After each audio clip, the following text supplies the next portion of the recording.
A las 9 de la mañana con 9 minutos conectamos nuevamente con la radio Ampliación de Noticias. Se encuentra el congresista Octavio Salazar. El 91% pide mayor presencia militar en la zona del BRAE. El 45%, sobre el secuestro en Quepachato, el 50% cree que se pagó rescate. El 55% siente que el principal móvil de este secuestro fue ideológico político. 55% frente a 37% de económico.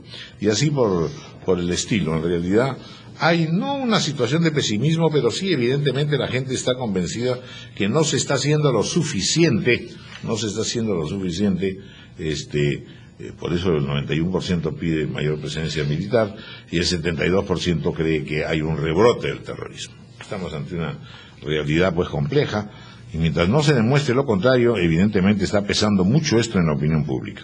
Está con nosotros el congresista Octavio Salazar, ex ministro del Interior, y el congresista por teléfono Daniel Mora, que también fue ministro de Defensa, para conversar sobre esto. Estas certidumbres o pseudo certidumbres, esas opiniones que expresan el público en general frente a los acontecimientos que aún todavía no se resuelven, y sobre todo porque nos van delatando o denotando que hay una falta de política orgánica al respecto. Bienvenidos ambos, tanto el congresista Daniel Mora por teléfono como don Octavio Salazar. Muchas gracias, don Octavio. Muy buenos días. Bienvenido. Ricardo. Vamos a empezar con el congresista Daniel Mora. Don Daniel, muy buenos días. Se ha cortado la comunicación. Bueno, entonces, don Octavio Salazar. Esta opinión pública, pues evidentemente no anda descaminada, ¿no es cierto? Está en el camino. Si nosotros nos atendemos a que el 50%, por ejemplo, piensa que esta incursión que ha realizado Sendero Luminoso es ideológico, están en el camino. Hemos escuchado durante muchos días una serie de opiniones de que Sendero Luminoso ya dejó de ser ideológico, ya no es un grupo terrorista, sino narcotraficante. Y eso era un tremendo error. Es un tremendo error minimizar a Sendero Luminoso, decir que ya no son ideológicos, que ya no son terroristas y que ahora son sencillamente una banda vil de narcotraficantes. Hasta los dos ministros de Estado, el ministro del Interior y el ministro de Defensa, advirtieron ello. Es un error porque el narcotráfico es un medio del terrorismo. Nosotros sabemos, por ejemplo, Al-Qaeda, su medio de Al-Qaeda es negociar con la heroína. Y no es que Al-Qaeda esté dedicándose sencillamente a la heroína como un fin, como un objetivo, sino que es un medio para poder tener dinero. Cuando nosotros analizamos, por ejemplo,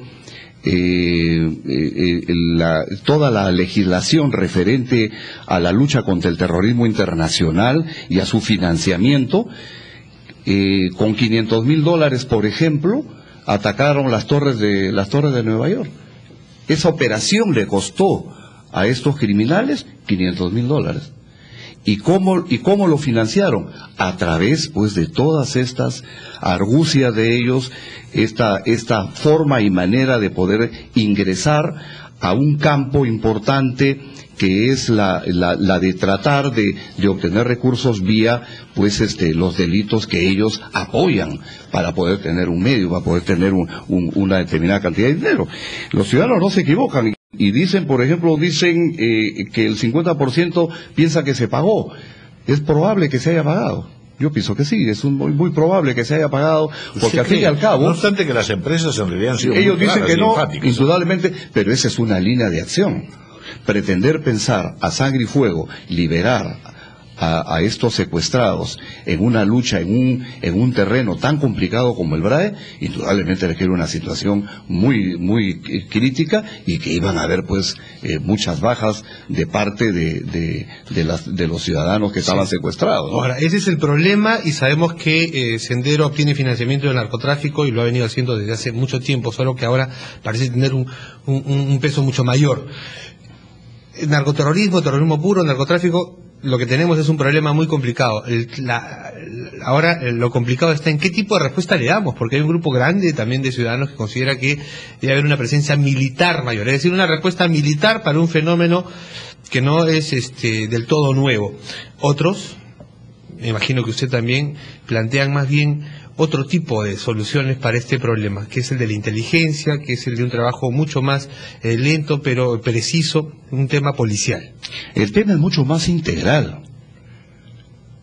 El Perú tiene un monstruo con dos cabezas de amenazas, que es el terrorismo y el narcotráfico. Y en ese sentido, en ese orden de ideas, nosotros tenemos que hacerle frente a estos dos monstruos, tenemos que hacerle frente con una política integral. El Estado sabe perfectamente de todas las necesidades que existen en esa zona. En el gobierno del presidente García se ha invertido mucho en esa zona, pero aún falta, porque son años de olvido. Y la política integral tiene que basarse en tener que centralizar la lucha. Centralicemos la lucha en aspectos puntuales, en la inversión que tenemos que hacer nosotros en el BRAE, en carreteras, en colegios, en postas médicas, que esos ciudadanos se sientan partícipes. Yo llamo la atención en algo. Este no es el sendero luminoso del año 80 y de los 90. Este es un sendero luminoso que ya aprendió y ha mordido polvo de su derrota. Que ya no golpea a la población, por ejemplo. Que ya no golpea a la población. La hace partícipe del negocio de la coca, por ejemplo. Exactamente. Y donde va, realiza una serie de actividades en favor de ellos mismos. Pero así comenzaron. Así comenzaron, exactamente. Después ellos varían porque Abimael era una de las personas que amaba mucho a la Revolución Cultural China. Y él se basaba en eso. Y esta revolución cultural china, indudablemente, hablaba pues de los crímenes, de cómo había que subyugar a un pueblo para poder llegar a controlarlo. Entonces cambiaron la estrategia. Y hoy en día ellos nuevamente están empezando a una actividad similar, pero ya con la experiencia del fracaso que tuvieron ellos con la captura de toda la cúpula senderista. Pero este rebote no es nuevo, y usted ha sido ministro del Interior. En su gestión, ¿qué se hizo justamente para combatir a este grupo? Hoy día tenemos la declaración del señor Mauricio Mulder que critica su gestión, ¿no? Siendo del partido aprista. Bueno, para contestarle a Mauricio nos tiene acostumbrados a sus exabruptos. El otro día dijo pues que el fujimorismo debería pedirle perdón al país. Ya lo conocemos a él perfectamente, pero que yo tengo muchas cosas que mostrar al fin y al cabo. Él sencillamente creo que amaba mucho ser ministro y nunca lo pudo ser. Algo de ello debe haber y algo de ello debe existir. Pero a veces cuando y algunas frases pues algo infraternas también con alguno de su partido político que yo me he enterado y que muchas veces las he escuchado, así que no es mucha novedad lo que él. Vayamos al tema de fondo a contestar tu pregunta, Cayetana. Acá el tema realmente en el BRAE, siempre el BRAE lo ha tenido la Fuerza Armada y la policía ha tenido el Guayaga. En el BRAE se avanzó hasta conformar un equipo uniforme en cuanto al tema de inteligencia y se centralizaron los mandos. Se creó el CBRAE, el Comando Especial del BRAE, con un con un general de división del Ejército y con generales en cada uno de los campos. Se integró y se han hecho una serie de operativos. Y yo tengo acá la información de todos los terroristas que hemos capturado nosotros en el BRAE. Que inmediatamente cuando se tenía la información precisa y exacta, estos casos se judicializaban y producto de ellos se han hecho N capturas. Pero Quitele, Quepayato, Vilcabamba no son el BRAE. Ah, no, es la zona de influencia. Es zona de influencia. Y que cuando a uno indudablemente aprecia el BRAE, uno tiene necesariamente que establecer cuáles son esos puntos críticos al interior del BRAE y las zonas de influencia del BRAE.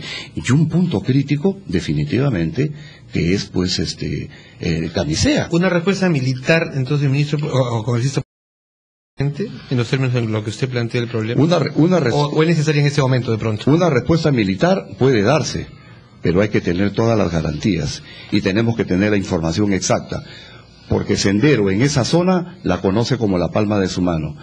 Y podemos tener nosotros efectos no deseados si es que no tenemos la información exacta, y que esto pueda devenir en más emboscadas, porque ellos se han especializado en emboscadas. Son guerra de guerrillas. Exactamente, son los manuales militares de Mao. Bueno, vamos a hacer una pausa y vamos a continuar conversando sobre esto, pero sobre todo también sobre la unidad de inteligencia financiera de la Comisión de Economía, Banca y Finanzas e Inteligencia, donde está también el señor Octavio Salazar.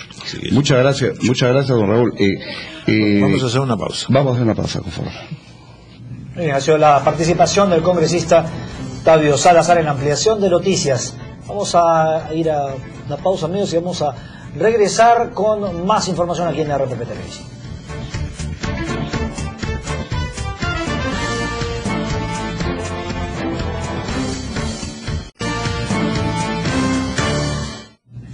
Continuamos con ampliación de noticias. El congresista Octavio Salazar se encuentra en nuestra próxima plataforma informativa. El pase vehicular en la avenida...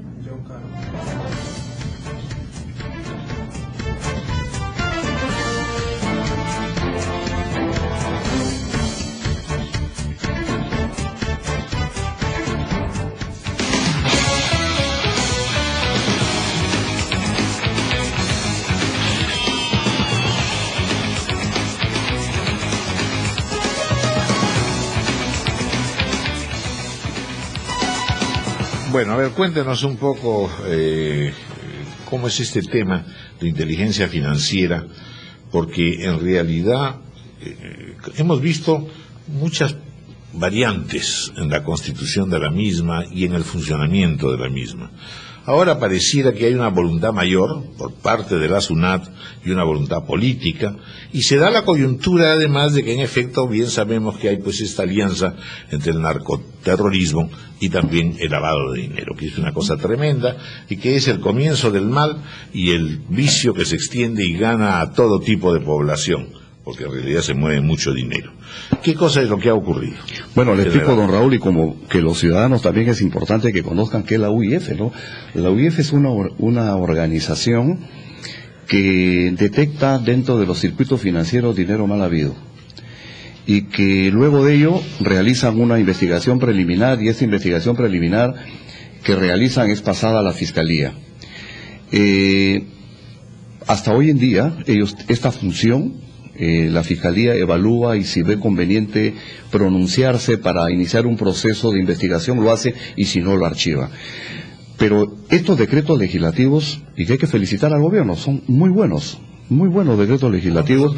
Son 4 decretos legislativos. El 1104, que es con relación a pérdida de dominio, que no significa otra cosa que, por ejemplo, uno se incautan bienes y los bienes se pueden vender. ¿Para qué sirve este dinero como un ingreso importante para la lucha contra la criminalidad? El 1105, que es contra la minería ilegal. El 1106, que modifica la ley de la unidad de inteligencia financiera. Y el 1107, que limita medidas de control y que le da facultades a la SUNAT para que la SUNAT esté detrás de todas estas dragas que se compran, por ejemplo, neutralizar su ingreso. Entonces la UIF siempre ha estado en diferentes puntos. Ha encontrado un lugar dentro de la Superintendencia y la Banca y Seguros, y ha tenido un papel mediatizado.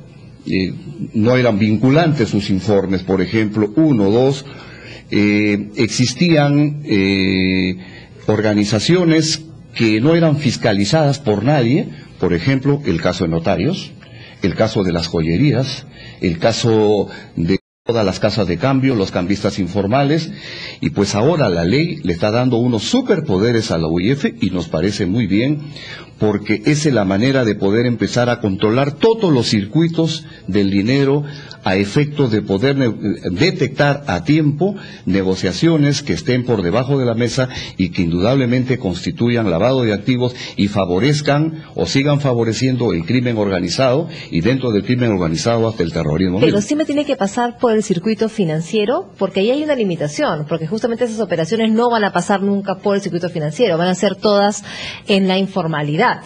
Transacciones que no pasan por los bancos. Entonces, ¿cómo la UIF va a poder...? Por bajo y fuera del circuito Exactamente. formal. Entonces, ¿cómo va a tener la información? Casualmente, me acabo de referir, por ejemplo, a las casas de cambio. ¿Cómo es posible que las casas de cambio no hayan tenido una fiscalización de la UIF?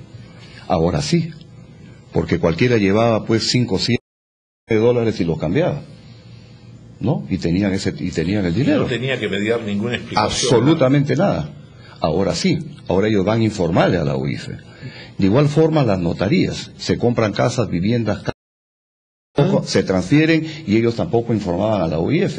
De igual modo las joyerías, joyas de mucho, eso en el plano valor. Local, congresista, pero precisamente cuando decimos que no todo este recurso millonario de los narcotraficantes pasa por el sistema, es que pasa por entidades financieras que les otorgan condiciones o buscan circuitos en el extranjero. ¿Cuál es la coordinación que hay justamente a nivel internacional para el seguimiento de estos dineros? Se cuenta con 2 organizaciones. El GAFI, que es a nivel internacional, que esto viene de una política internacional cuyas sedes siempre están en Europa y con mucha presencia en los Estados Unidos. Son alrededor de 60 países los que están en el GAFI. Y el GAFISUD, que también es el sudamericano, donde también se organizan los países sudamericanos para poder detectar estas conexiones de este tipo de... Conocido, exactamente, ¿no? exactamente. Aquí en Latinoamérica. Claro, por supuesto, Panamá, a la hora de la entrada. Entonces, aquí, con estos decretos legislativos, creo que son muy importantes, y más aún que en el tema de lavado de activos ya no es necesario el delito preexistente.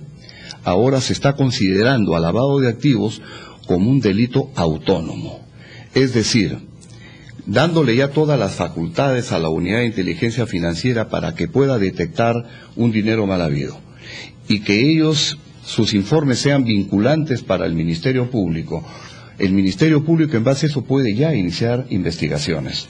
Indudablemente que la preocupación, siendo el Perú un país tan informal, debe haber gente indudablemente que hace negocio mal habido y hay otra gente que son emprendedores y que en base a su esfuerzo han hecho mucho dinero. Entonces van a caer aquí probablemente justos y pecadores, y esto es lo que tenemos nosotros que también ver que no se cometan abusos, ¿no? Hemos estado viendo el caso de los Sánchez Paredes, que son hasta ahora absolutamente cómo se van salvando y cómo es muy difícil demostrar que son pues ilegales y sin embargo lo son sin duda. Bueno, muy bien, general, vamos a escuchar también al general Víctor John Caro, que está al teléfono. Héctor John Caro. Para el primer tema, en realidad, ampliar la presencia militar y policial en el BRAE. ¿Qué otras estrategias se pueden desarrollar? Don Víctor John Caro, muy buenos días. Muy buenos días, señor Vargas. Gracias por atendernos. Bueno, estamos viendo un poco la reacción del público en esta encuesta de Ipsos Apoyo. Interesante comenzar la semana con un análisis de lo que se podría ir pensando para mejorar la estrategia de la lucha contra el narcoterrorismo en la zona del BRAE. Ese era, por supuesto, lo que estábamos viendo y escuchando en la ampliación de noticias. Así nos vamos a revisar nuestros titulares.